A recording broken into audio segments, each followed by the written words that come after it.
Happy Pentecost, everybody. Today is the day that we celebrate the coming of the Holy Spirit and what is considered the birthday of the church. This is considered the day that the Church of Jesus Christ was born. So I wanted to share with you a video that I made almost exactly 5 years ago today.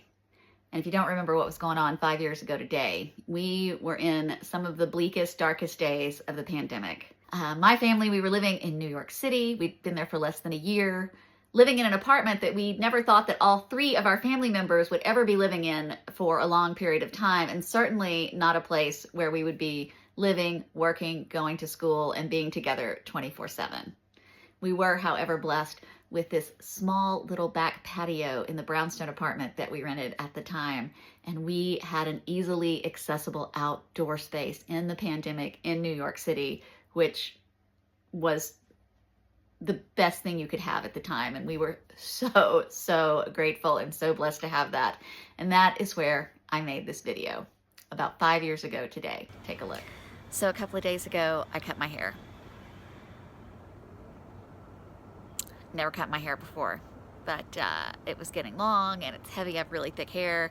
It was getting heavy and the ends were split and it was kind of driving me up a wall. So I cut it. I watched a couple of YouTube videos, cut my hair, had to enlist my husband to fix a couple of places in the back that didn't come out quite so right. But it was a low risk activity, really. I mean, it's hair, it grows back. Whatever happened, eventually it grows back.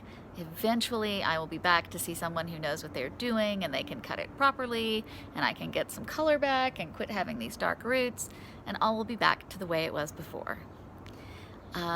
However, what is true for hair is not true for the church. I don't think the church is ever going to be back to what it was before. And I keep hearing friends and colleagues talking about when are we going to get back to church? And I don't think we're ever going to get back to church the way we went before. I don't think church is ever going to be the same again. And as much grief as there is in that, it's also not all bad. I think new things are happening and new things will happen and will emerge out of this. If you haven't read Phyllis Tickle's book, The Great Emergence, I really encourage it. It's a short book, it's an easy read, she's a great writer, and she doesn't use a whole lot of theological gobbledygook that's hard to understand. She asserts that for many, many moons, every 500 years, the church has a major upheaval, that there is a drastic shift in what being Christian looks like. So we are at that 500-year mark right now. We just celebrated the 500 years of the Reformation, and that was the last 500-year shakeup. So I would invite you to stop saying, when are we going to go back to church? And start saying, where do we go from here? Because I think that's going to be the question. Not how do we get back to the way it was, but where do we go from here? How do we continue to gather as the people of God? Because nobody stopped. Everybody's gathering in one way or another as the people of God. So where do we go from here? How do we continue on this journey together as people of faith? The church is not ever going to go away. I think years and years of history have proven that. If the church was going to go away, it would have done so years ago. So the church is safe. But how we do church and what church looks like is going to be different. So stop thinking about when are we going to get back to church and begin talking about and thinking about and praying about where is it that we go from here as the people of God, as the people of Jesus Christ, as the people who are called to be the church in the world. So here we are 5 years later. And I know some of us are still saying, when are we going to get back to the way it used to be? When are we all coming back to church? Meaning, when is it going to be like it was? So I want to highlight that the church has never been like it was. Meaning that the church has always changed and grown and adapted. Look at the early church. Go back and read Acts 2, where you read about Pentecost, but you also look at what the early church was like. Everybody lived together. It was a commune, y'all. They all lived together and shared their goods and made sure no one was in need. We don't do that now. We built buildings and established days and times for worship. And I'm not criticizing that, but I'm saying we are nothing like the church when it started. We are nothing like the early church. So the church never has been what it was before. So let's not spend our time and energy trying to get it back to a place that we have remembered and imagined that it was. Yeah, let that go. Let that go. And if you need to take some time and grieve that loss for yourself, do that. But yeah, quit spending your time and energy trying to get church back to the way it was. So yeah, let it go. Go through the grief process, do whatever you need to do, but let it go, because the world needs your energy in other places. As we look to what the church is becoming, new ways to invite people into the Church of Jesus Christ, new ways of being community. Because in this world where almost nothing is certain, I am sure of two things. And my whole platform is called Doubting Believer, so I'm never sure of anything, but I'm sure of these two things. And one is what I said in my video from 5 years ago, that the Church of Jesus Christ, it ain't ever going away. Never has, never will. So we can also push that aside. Any energy you were spending worrying about the church going away, let go of that too. Not going to happen. The other thing that I am certain of is that to be a Christian, to truly walk with Jesus, has to be done in community. All through the New Testament, everything Jesus does calls to community. Everything is done in community. That is who we are called to be. We are called to live out our faith in community. Again, what that community looks like is going to change and grow and adapt, but it's always going to be community.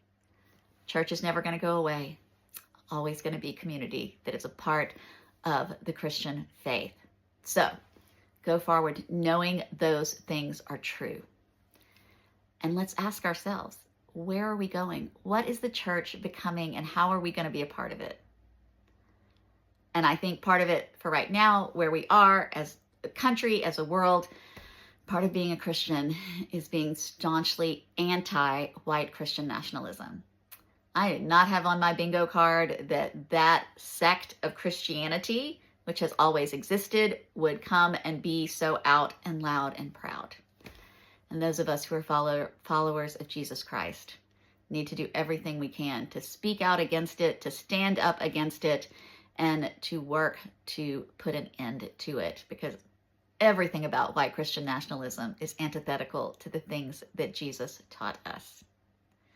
We also have so many people who need our help, who need our encouragement, who need our prayers, who need our advocacy, who need our resources.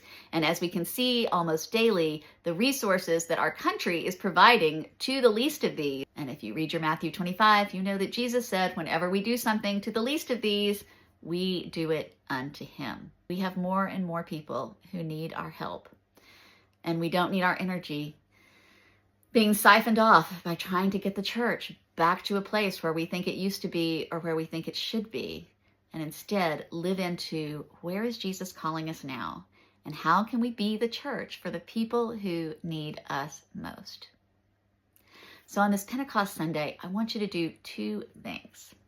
The first thing I've already talked about, stop putting your energy towards trying to get the church back to where it used to be. Again, do what you need to do to grieve that loss, but let that go so that you and we can move forward into the church God is calling us to be.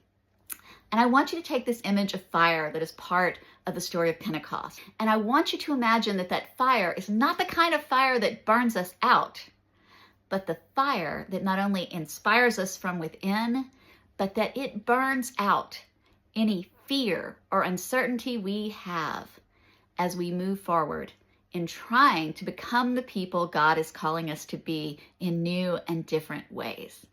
Let the flames of the Holy Spirit burn out the fear you have of moving forward into new ways of being the church. I like that. I really believe in the power of imagery.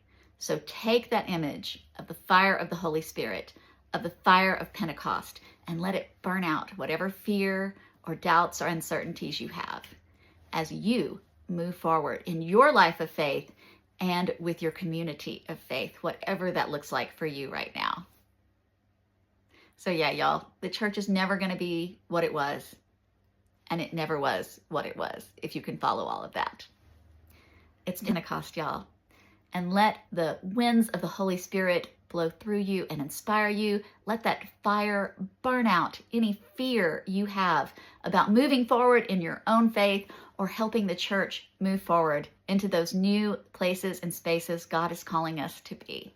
Happy Pentecost, y'all. Let's go out and be the church for a world that desperately needs us.